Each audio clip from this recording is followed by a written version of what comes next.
우리가 살아가면서 매일마다 하는 스스로에게 대한 질문들이 있고 또 사람에게 묻는 질문이 있습니다. 어떤 질문을 할까요? 어떤 말을 할까요? 대표적인 게 있습니다. 오늘 뭐 먹지? 하는 겁니다. 그렇죠? 오늘 뭐 먹지? 참 고민되는 것 같습니다. 그런데 오늘 뭐 먹지? 하는 이 질문은 단순히 먹는 식사의 고민만은 아닙니다. 오늘 뭐 먹지? 하는 질문은 우리 삶에 어쩌면 가장 깊은 고민을 담고 있습니다. 현실적인 문제이기 때문입니다. 오늘 뭐 먹지? 하는 것은 메뉴의 문제가 아니라 실상은 먹고 사는 문제를 걱정하는 겁니다. 다시 말하면 경제 문제입니다. 돈 문제입니다. 우리가 사는 이 시대를 가리켜서 자본주의 사회라고 말을 합니다. 자본주의라는 게 뭡니까? 쉽게 말하면 돈이 이념이고 돈이 주인이라는 이야기입니다. 돈이 세상을 지배한다. 그것이 자본주의입니다. 성경은 어떨까요? 너희는 하나님과 돈을 만몬을 겸하여 섬길 수 없다. 과격한 얘기일지 모르지만 자본주의는 성경적 관점에서 보면 사실은 우상입니다.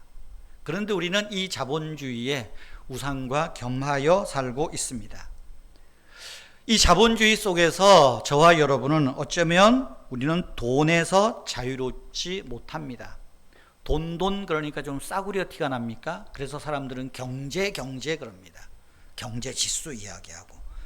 경제 이야기면 조금 고급스러워 보일지 모르지만 실상은 돈 문제입니다. 매일 느끼는 어떤 물가 상승, 취업난, 빈부격차, 요새 한미 무슨 관세, 전부 돈에 관련된 거 아니겠어요? 정말 숨이 막힐 정도의 고통을 느끼기도 합니다. 경제 관련되는 뉴스 하루도 빠지지 않잖아요. 그런 뉴스를 들을 때마다 덜컥덜컥 겁이 나고 불안을 느낍니다. 오늘 우리가 읽은 이 말씀에서도 이와 비슷한 문제가 등장하는 겁니다. 먹고 사는 문제에 직면하는 거예요. 그런데 놀라운 것은 하나님께서 이 먹고 사는 문제 속에서 기적을 행하셨다는 것입니다. 엘리사의 사역의 특징이 뭔가? 기적을 통하여서 하나님의 은혜를, 하나님의 말씀을 선포했다는 것입니다. 성경에 나오는 많은 선지자들의 일들을 보면 예컨대 이사야나 우리 새벽에 아침에 나누는 예레미야 선지자나 에스겔이나 다니엘이나 이런 선지자들을 보면 기적에 대한 기적을 행했다 베풀었다 별로 없습니다. 전부 하나님의 말씀을 이야기합니다. 하나님의 심판을 이야기하고 회개를 촉구합니다. 말씀을 전하는 것이 선지자들의 주된 사역입니다. 엘리사의 스승인 엘리야만 해도 그렇잖아요. 바알 숭배를 버리고 여호와께로 돌아와라, 회개를 주구장창 선포했던 그 메시지가 중심입니다. 그런데 엘리사는 그 사역이 늘 기적과 병행되고 있다는 거예요. 엘리사가 가는 곳에는 항상 기적이 나타났어요. 그것입니다. 지난주에 말씀드렸죠. 여러분, 이 기적이 뭡니까? 기적은 하나님의 구원, 하나님의 은혜를 깨닫게 하기 위한 특별한 방법이라 말씀을 드렸습니다. 구원을 아는 사람, 기적을 통하여 하나님 은혜를 아는 사람은 우리가 어떻게 살아야 하는지, 어떤 기적을 나타내야 하는지, 그래서 기독교는 기적을 만드는 거예요. 우리 집사님 참 기도 너무 귀하게 하셨는데 기적을 나타내는 거예요. 특별히 고아와 과부를 환난 중에 돌보고 자기를 지켜 새 속에 물들지 않은 것, 기적을 만들어내는 일이라는 것입니다. 지난주 말씀드린 대로 이 열왕기하 4장에는 5가지의 기적이 나온다 말씀을 드렸죠. 첫 번째는 경제적인 어려움을 겪는 가정에서 일어난 일입니다. 지난주 말씀을 드렸어요. 두 번째, 세 번째는 사실은 같은 집에서 일어난 일이죠. 수넴에 사는 한 가정에 아이 없는 가정에서 아이가 잉태되고 낳는 기적이 있었습니다. 그런데 그 아이가 갑자기 죽게 되죠. 아이고 머리 아프다. 그리고 엘리사가 그 아이를 살려내는 일이 38절까지 있습니다. 제가 이 이야기는 5월 11일에 제가 설교를 했습니다. 요 수넴 이야기를 설교하면서 엘리야 엘리사를 좀 연속해서 설교하면 좋겠다. 그래서 바로 시작을 해오고 있습니다. 그리고 오늘 읽은 이게 이 두 번의 일이 있습니다. 이 두 번째, 네 번째, 다섯 번째 기적은 엘리사와 함께 하고 있던 제자 공동체에서 일어난 일입니다. 먹는 문제예요. 먹고 사는 문제입니다. 이 두 사건은 단순히 음식이 없어서 겪는 어려움을 해결하는 문제만이 아니라 오늘날 우리가 직면한 경제적인 문제, 돈의 문제와 연결되는 그런 교훈을 준다고 생각을 합니다. 여러분, 먼저 첫 번째 이야기가 뭡니까? 길갈 선지자 학교에서 기근 때 국을, 스프를 끓였는데 거기 독소가 있어요. 그것을 제거하는 기적이 일어납니다. 선지자의 제자들이 엘리사 앞에 앉았습니다. 엘리사 앞에. 왜 앉았을까요? 선생님, 때가 됐는데 먹을 게 없습니다. 우리 금식해야 되겠습니다. 아마 그러는 것 같습니다. 그랬더니 엘리사가 말합니다. 큰 솥을 걸고 제자들을, 너희들을 위하여 국을 끓이라. 그 말을 듣고 한 사람이 채소를 캐러 들에 나갑니다. 뭐 기근인데 있어봐야 뭐가 있겠어요. 나가보니까 들포도 넝쿨, 들호박, 구체적으로 어떤 건지는 모르겠어요. 팔레스타인 지역에는 이 넝쿨이 사막 지역에 많은데 그 넝쿨 사이로 보면 이 오렌지 같은 열매들이 이렇게 좀 많이 있다 그래요. 우리 산에 가면 버섯이 수풀 사이에 있는 것과 엇비슷한 이야기입니다. 그러니까 이 사람이 나가서, 선지자가 나가서 채소 캐다가 국 끓이라고 했으니까 나가봤더니 있어요. 우리로 말하면 버섯 종류일 수도 있고요. 야, 선지자께서 이런 거 보고 이야기하시는 거구나. 그래서 와서 그거를 따다가 솥에 넣고 국을 끓입니다.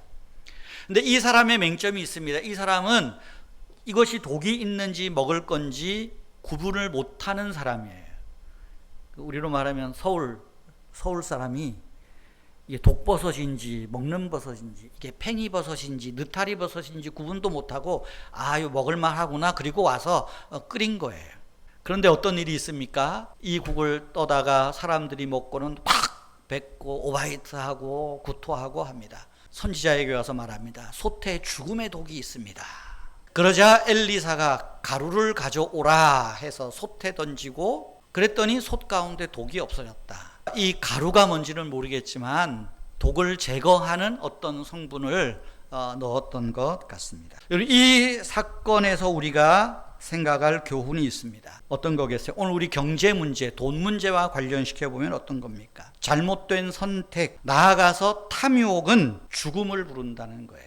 우리가 사는 세상의 경제 체제를 상징적으로 보여주는 일이라고 생각을 합니다. 우리가 아무리 열심히 일하고 돈을 벌어도 그 돈이 우리 삶에 진정한 행복과 만족을 주지 못한다. 이것이 우리 현실 아닙니까? 돈 때문에 관계가 깨어지고 돈 때문에 탐욕이 생기고 그것 때문에 마음의 평화가 무너지는 것, 우리 현실이라는 거예요. 어떤 부유한 사업가가 있었습니다. 젊은 시절부터 오직 돈 버는 것에 모든 것을 걸고, 그래서 정말 거대한 부를 쌓았습니다. 그런데 그것이 그에게 만족을 주지 못하는 거예요. 늘 공허하고 불안합니다. 재산은 늘어나는데 마음의 평화가 없어요. 오히려 고통이 생깁니다. 기쁨이 없습니다.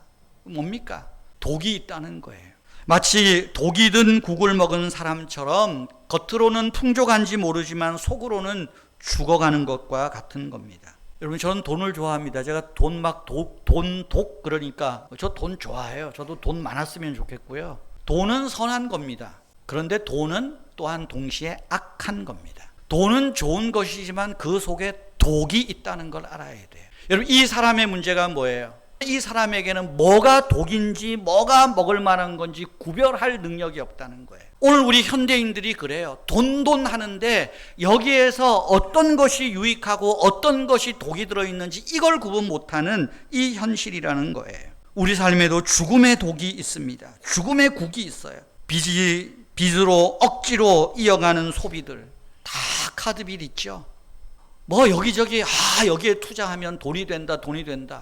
우리는 그걸 구분할 능력이 없어요. 그런데 돈 된다고 하니까 가다가 아이고 솥에 독이 들었습니다. 솥에 독이 들었습니다. 우리도 여기 한 사람처럼 어리석게 돈에 선한 것보다는 돈의 독소를 따라가고 그 독으로 인하여 아이고 나 죽었다 그럴 때가 많다는 거예요. 근데 어떤 일이 있습니까? 엘리사가 가루를 가져오라 하여 그 솥에 던지니 솥 가운데 독이 없어졌다. 이 가루는 하나님의 말씀과 은혜를 상징한다고 생각합니다. 하나님의 개입이 있을 때 죽음의 독이 생명으로 바뀔 수 있다는 것입니다. 우리 힘으로 해결할 수 없는 경제적인 문제에 직면했을 때 필요한 것은 돈 거리고 찾아가는 것이 아니라 하나님의 은혜와 하나님의 개입이 내 삶에 일어나기를, 거기에 기적이 일어난다는 거예요. 두 번째 이야기가 뭡니까? 두 번째 이야기는 4장 42절에서 44절에 나옵니다. 여러분, 언제 제일 돈이 마르나요? 월급 생활하시는 분들은 월급 날짜가 가까워 오면 이제 우리 막내에게는 딱 날을 정해서 용돈을 주는데 5일날 주거든요. 5일날. 근데 깜빡 잊고 6일 7일 되잖아요. 생전 문자 안 하던 애가 문자가 옵니다. 아버지, 돈 없다는 얘기요. 월급쟁이들, 용돈 받는 사람들 그 날이 되면 그래요. 그 날이 되면. 기근의 최고 달할 때가 언제입니까? 추수 때가 가까워올 때 아니겠어요? 그런데 바알 살리사에서 이제 이 기근이 막 빠지 이럴 때, 밭에서 기근 때 추수해봐야 얼마나 있겠어요? 그런데 그 겨우겨우 추수한 걸 가지고 떡 20개와 자루에 담은 채소, 다른 영어 성경에 보면 옥수수, 콘 종류 같아요. 콩. 이걸 가지고 와서 하나님께 드립니다. 특별히 이게 바알 살리사라는 지역이 어딜까? 그냥 제 해석입니다. 아마 바알 숭배가 왕성했던 도시 같아요. 그런데 이 사람이 아마도 갈멜산에서 엘리야가 여호와께로 돌아오라, 아마 이 이야기를 듣고 하늘에서 불이 내려온 걸 보고 그래 회개하고 돌아왔던 사람 같습니다. 그리고 이 사람이 기근 그 막바지에 겨우 얻은 이 채소, 추수 수확물을 가지고 저 길갈에 있는 엘리사 선지자와 그 제자들이 지금 굶주려 있겠구나. 그리고 가져온 거예요. 이 음식을 가져온 것은 어떻게 보면 성경에 있는 대로 레위기 처음 난 것은 하나님께 바친다. 처음 소산물은 하나님의 것이다. 아마 그 말씀을 떠올리고 엘리사와 선지자를 위해서 드렸던 것 같습니다. 어쨌든 기근 중에 있는 이 공동체가 이 떡과 옥수수 종류 이걸 보니까 얼마나 살판나겠어요. 그런데 문제는 너무 양이 적은 거예요. 요거 가지고 100명이 어떻게 먹어요? 한 사람 먹어도 모자라겠는데, 그때 선지자가 말을 합니다. 자, 이것을 100명에게 나눠주라 그러죠. 나눠주라. 무리에게 주어 먹게 하라. 그랬더니 한 사환이 말합니다. 어찌 이것을 100명에게 주겠습니까? 약간 비아냥거리는 겁니다. 선생님, 이거 혼자 먹어도 겨우겨우인데 뭘 이걸 100명에게까지 줍니까?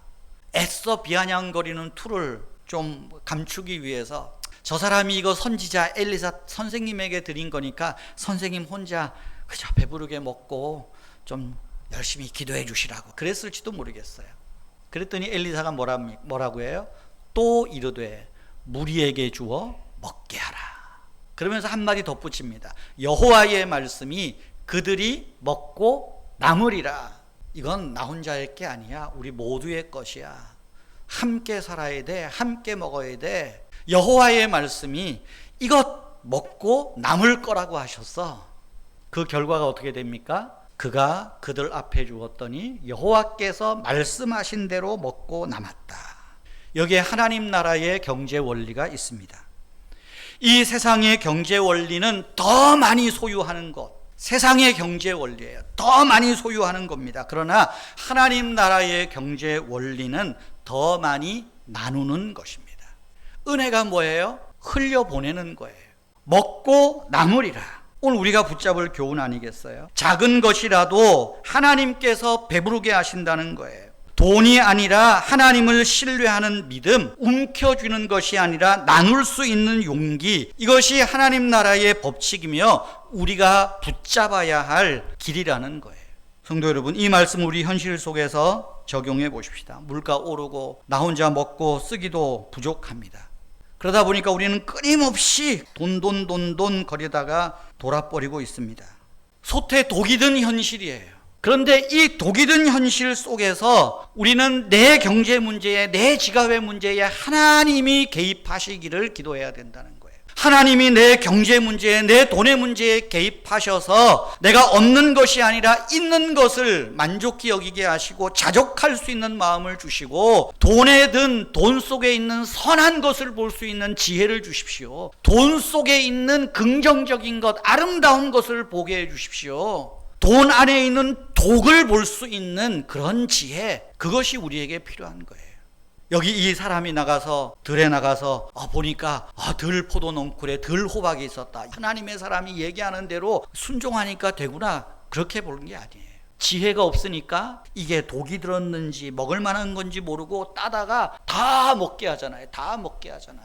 오늘날 교회에서 제일 위험한 게 뭔 줄 압니까? 예수 잘 믿으면 부자 됩니다, 이런 거예요. 제가 그런 말 너무 안 해서 미안합니다. 제가 여러분한테 예수 믿으면 부자 됩니다, 이런 소리를 좀 해야 아멘도 하고 좀 많이 올 텐데, 저는 성경 어디를 봐도요, 예수 믿으면 부자 된다는 말 없어요. 그런 거 속지 마세요. 오늘날 가짜 교회가 얼마나 많은지 몰라요. 사도 바울이 뭐라 그래요? 자족하기를 자족을 안 가르치고 부자 되라 그래요. 부자. 그 안에 독이 있는지 뭐가 있는지 이걸 안 가르치고 오직 부자예요. 오직 부자. 오늘 이것이 교회가 망하는 거예요. 전부 독을 먹이는 거예요. 우리는요, 돈 속에 있는 독도 구별할 수 있어야 되고 선도 구별할 수 있어야 돼요. 그래서 그걸 가지고 더불어 살고 나누고 살고 자족하고 살고. 여러분, 오늘 우리는 엘리사의 두 기적을 통해서 하나님 나라의 경제 원리를 좀 보면 좋겠습니다. 애써 쌓으려는 재물에는 내가 모르는 독이 있다. 이것을 구별해낼 수 있는 지혜를 갖게 해 주십시오. 하나님 말씀으로 내가 노력해서 얻는 이 돈이 나를 살리고 자녀를 살리고 세상을 살리는 그런 선이 되게 해 주십시오. 생명이 되게 해 주십시오. 그런 지혜가 필요한 거예요. 두 번째는 뭡니까? 내게 있는 것이 크던 작던 나눌 수 있는 여유로운 자세가 필요한 거예요. 나눌 수 있는 마음이에요. 우리가 가진 것을 하나님의 손에 맡길 때 하나님은 그것을 통해 상상할 수 없는 기적을 행하십니다.